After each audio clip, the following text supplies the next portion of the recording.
sont servis d'une caillette de veau comme contenant, ils ont trouvé que ça coagulait, c'est là qu'il y a eu le déclic de dire on peut faire coaguler le lait avec une enzyme qui est présente dans la panse du jeune veau.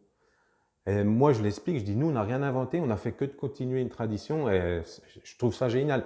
J'explique tout le temps que le matériel, il a évolué, heureusement, parce que on fait quand même un peu plus de comté par fromager. Donc, par contre, la recette, c'est toujours la même, et c'est voilà, c'est ce qui est gratifiant dans notre métier. Voilà.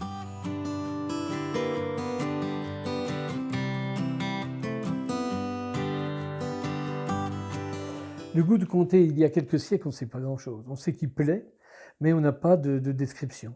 On sait qu'il est apprécié à Rome, je le sais, Isard en parle. On parle de fromage de Garde, de la Gaule, de la Séquane, donc anciennement de la Franche-Comté. Mais on n'arrive pas réellement à savoir un petit peu le goût. Qu'est-ce qu'il est? On sait qu'il voyage, qu'il est certainement, c'est une pâte un peu dure, qui pique un peu avec le temps. On arrive quand même dans les années 60, 50-60, on veut du vieux, on veut du qui pique pas trop. Voilà, il y avait l'idée de ça pique ou ça pique pas. Puis ça va filer sur aujourd'hui, enfin aujourd'hui, il y a quelques années, avec la notion de fruité. Bon, on n'a pas beaucoup d'informations parce que, j'allais dire, le fromage, c'est d'abord nutritionnel.